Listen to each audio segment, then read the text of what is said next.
The main thing that you need to know today is what is called the conjugate zeros theorem. Okay, what this says is if you have a polynomial with real coefficients, if a plus bi is a zero of the polynomial, so is the conjugate. So these imaginary zeros are going to come in pairs. You know, you saw some on your homework that you were trying to find the zeros and you had to do quadratic formula. And if you got an imaginary, you had the plus and the minus from the quadratic formula. This is going to be true anytime. So for any polynomial with real coefficients, so if the original problem doesn't have any i's, if I tell you there's an imaginary zero, its conjugate is also going to work. So you should write down something here, if nothing more, just the highlighted part, if you don't want to do the whole thing, but you should jot down something. A term that's going to be coming up today also is multiplicity. We've talked about that a little bit before. We had it on our notes like Thursday. Do you guys remember what a multiplicity is?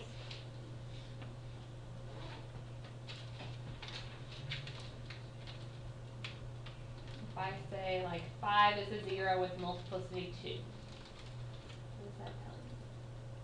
5 is a 0 twice. Right. So if I give you a multiplicity, that's the number of times the 0 occurs.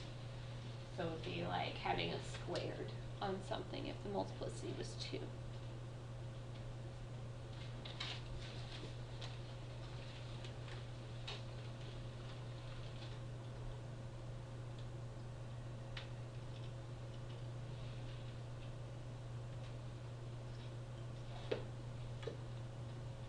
Remember, what's the most zeros a polynomial can have?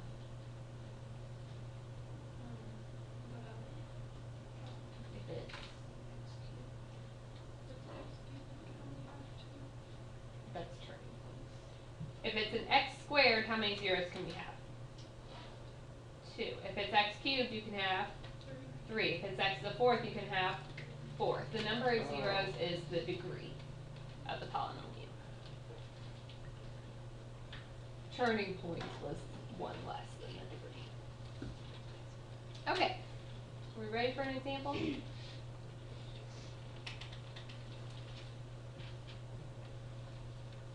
I want to find a polynomial that has zeros 3 and 2 plus I, so that p of negative 2 is equal to 4.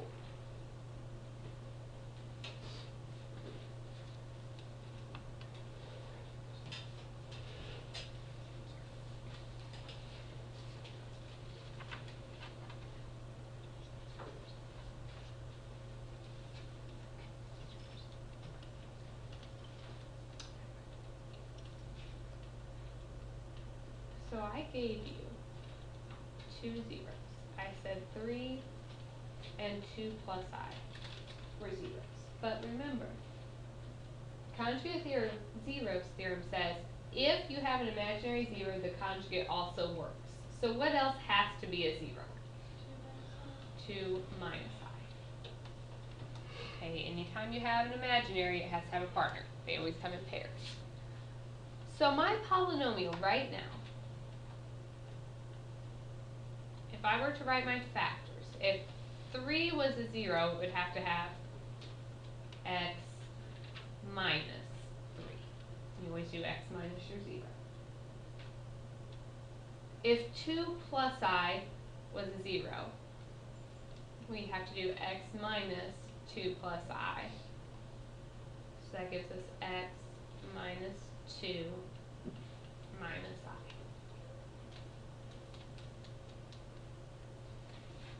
If 2 minus I is a 0, then we would have x minus 2 plus I.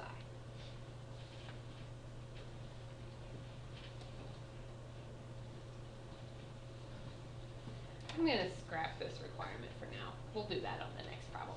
I want to do one where we just practice this for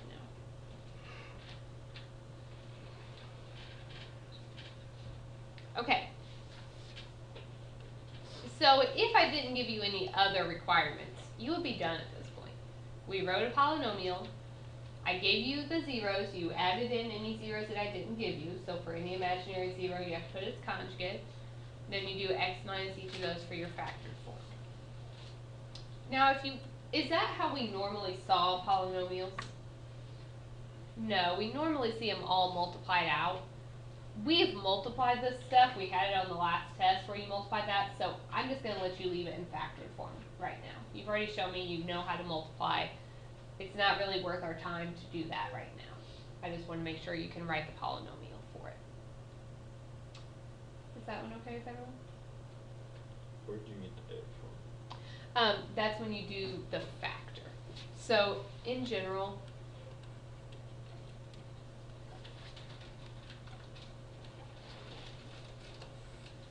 if 3 is a 0, when you put it in your polynomial, you do x minus 3. If negative 5 is a 0, then you do x plus 5. You're putting that term where if you plug the negative 5 in for x, it makes it equal 0. So when I ask for zeros, that's just a number. When I ask for factors, those have the x's with them. Other questions? I want you guys to do one like this. So if our zeros are negative 2, 5i, and negative 1 minus I.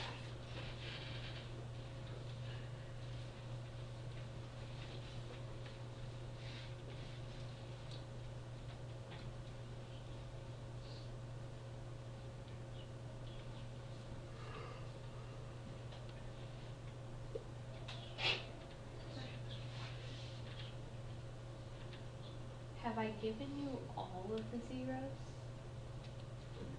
No. If you have an imaginary zero, you have to have its conjugate. I have 2 imaginaries, so I need the conjugate for both of those. What's the conjugate of 5i? Negative 5i. What's the conjugate of negative 1 minus I? So how many parentheses am I going to have in my factored form? 5. So if negative 2 is a 0 in my factored form, I have? If 5i is?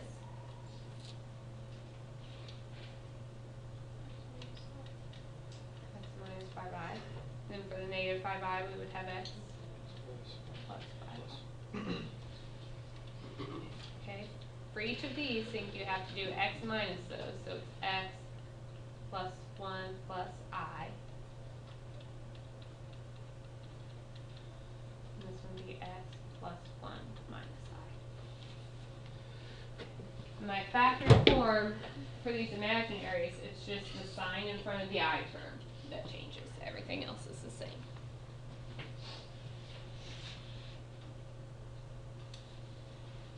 Any questions on that one? We kind of did that on Friday. We just didn't have the I's with them. We had questions and I said, okay, tell me the zeros, tell me the factors, tell me the factored form. So we were doing that with the real numbers on Friday. Okay, let's do a problem like we were doing on Friday, but with another piece added in.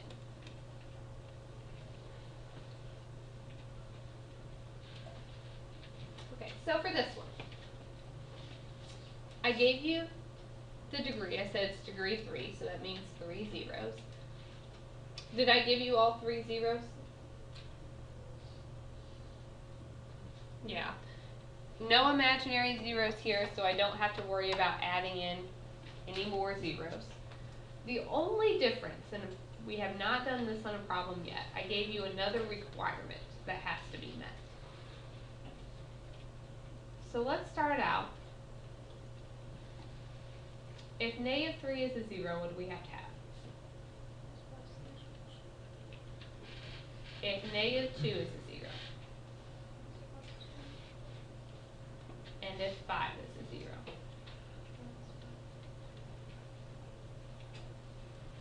Okay, there's my polynomial with all my zeros. Now I'm telling you f of negative 1 equals 6. This can't have any more zeros, but it could have some number out in front. I need to find out what that number is. So if I put in -1 for all my x's, it has to equal 6. So -1 plus 3. I'll write this out. You maybe don't need to write this step. That's kind of up to you. But this so you can see what I'm doing. If I put in -1s for all my x, I have to get 6 out. -1 plus 3 is 2. -1 plus 2 is 1. -1 minus 5 is -6. So I get -12a equals 6. If I divide by -12, we get -1/2. So that meant to make this a true statement, my original polynomial has to have a -1/2 out in front.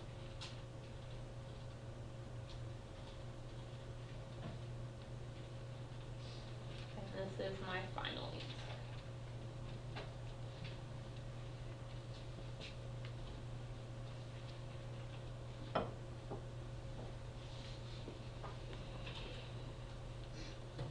If I give you that requirement, you have to find a coefficient.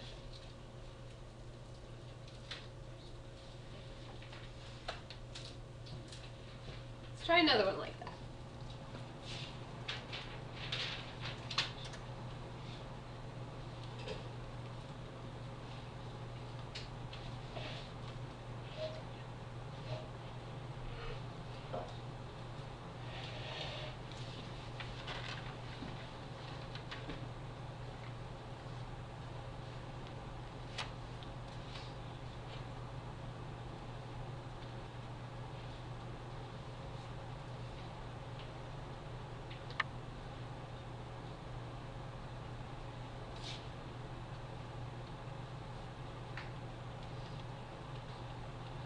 Four is a 0, so what do I have to have in my factored form? Multiplicity of 3. So what am I going to put on this? A cube. You can either write it 3 times or just put a cube. Now I have to find my coefficient. So f of 2, when I put in a 2 for all my x's, we get -24 for an answer. So 2 minus 4 is -2. -2 to the third is -8. Divide by our -8 and we get 3. So I need a 3 out in front. So my answer is 3 times x minus 4 to the third. Wait, that's your answer. Mhm. You don't go with a equals b. Yeah, that was to find our a, and then I just wrote it in front of my polynomial once you get it. So the whole question wanted this polynomial, but we had to find our a to put in there.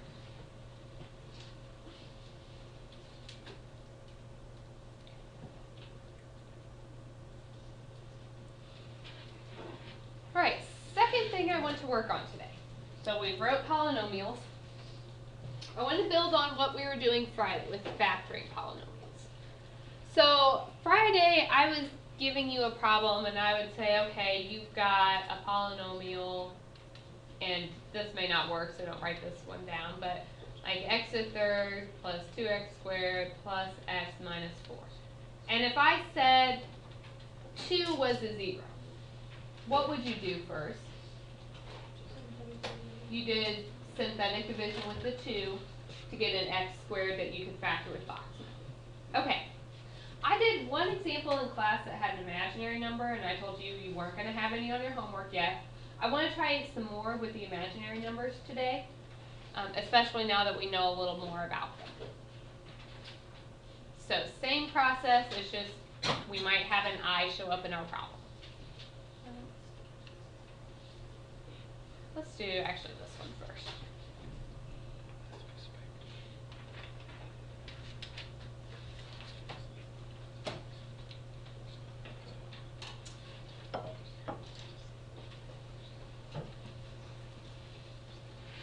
Do you know by looking at this how many zeros we are going to find.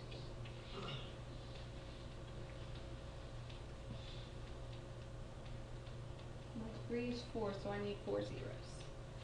I gave you one of them. You need 3 more. What do you do when you have a 0? You said it a second ago. What'd you do on your homework when I gave you the first 0? Synthetic. I told you that 3i was the 0, so I'm going to do synthetic division with my 3i.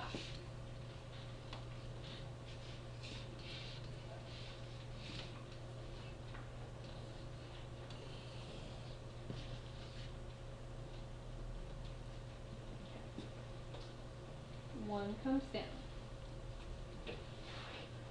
1 times 3i is 3i. Are these like terms? No, so I can't actually add them, so I'm just going to be -1 plus 3i. Okay, now some of you may not have to write out any work here, and some of you may. We are multiplying these. 3i times -1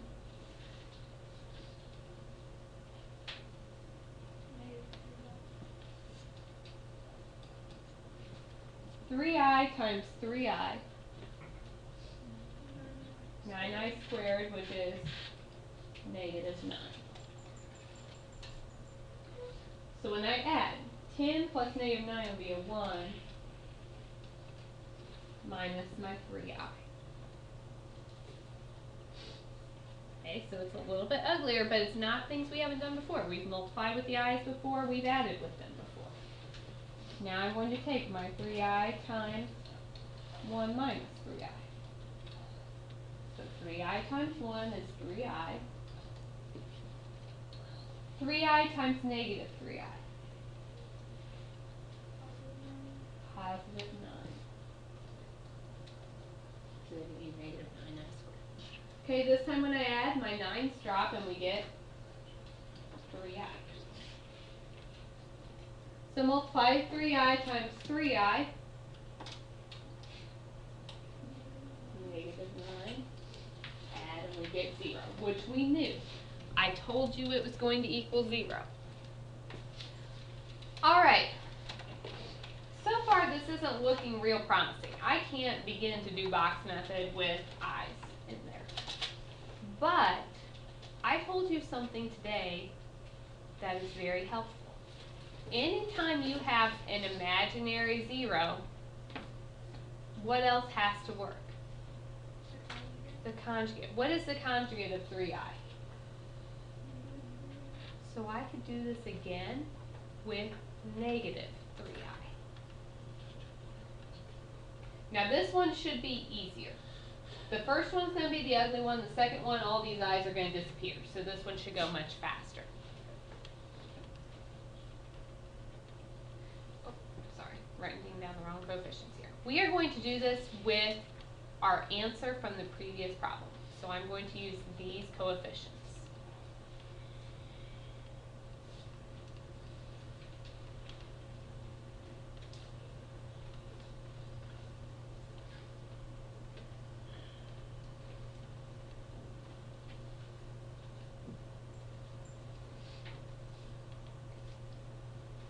So 1 comes down. 1 times -3i is -3i. When you add, your i's drop and you get -1. -1 times -3i, positive 3i. Those drop and we get 1. 1 times -3i is -3i. They drop and we get 0. So the second one should always happen like that. All the i's disappear. So there's my remainder, my constant, my x, and my x squared.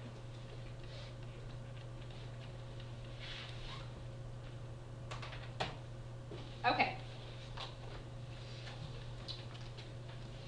Our goal on this was to find all of the zeros.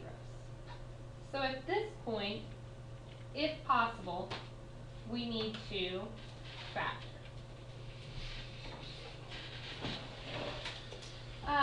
Is there anything that multiplies to 1 and adds to -1?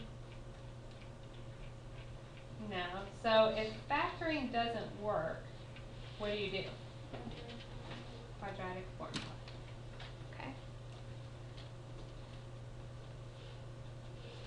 So x equals opposite of b plus or minus the square root of b squared minus 4ac all over 2a. So these problems are long, but they're bringing in lots of things that we've done before. So there's really not that much new math here. We're just putting it all together. So I get 1 minus 4, so that's a -3. So I get 1/2 plus or minus. If you have a negative under your radical, plot I. So all of my zeros, we have these two that we just found. We have -3i and we had +3i. We said it was degree 4, so we should have 4 zeros. We've got it.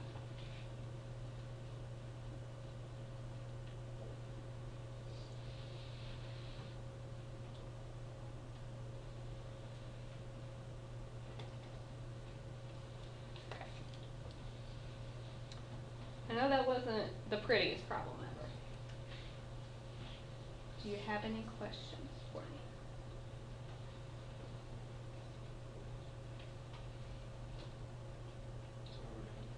me? That's all we're doing. And on your homework, not all of them are going to have i's in them. There's going to be several like what we were doing Friday that are all nice, pretty numbers. Alright, let's practice one more with the i's in them because I know they're a little bit longer. Make sure we've got that and then I'll let you work on your homework. So let's say it's x to the 4th plus 3x squared minus 4. And I tell you that -2i is a 0.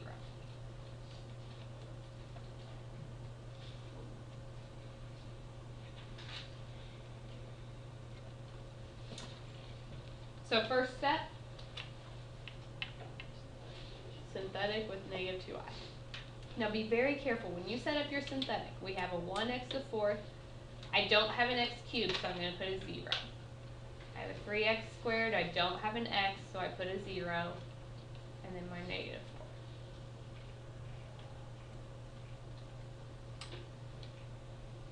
So 1 comes down. 1 times -2i. -2i. 0 plus -2i is just -2i. -2i times -2i. 4i squared, which is -4. Add and we get -1. -1 times -2i is +2i. Add, and we get 2i. 2i times -2i, -4i squared, which is +4, and we get 0. Okay, what do I do next? Change it to a +2i. Right, the conjugate is going to work, so we're going to do +2i.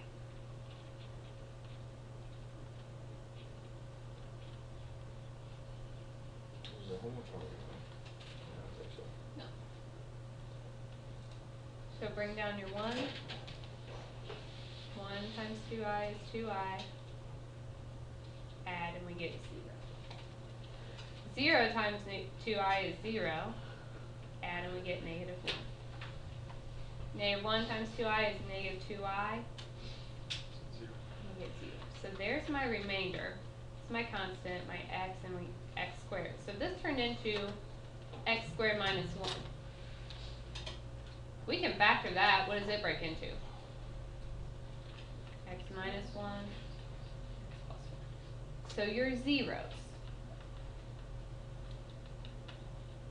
we had the negative 2i and the positive 2i. What makes x minus 1, 0? And what makes x plus 1, 0?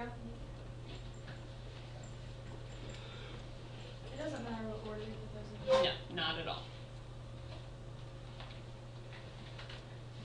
Any questions? We have about 20 minutes left. There is a handout on Classroom identical to the stuff we are doing today. So there's 3 sections across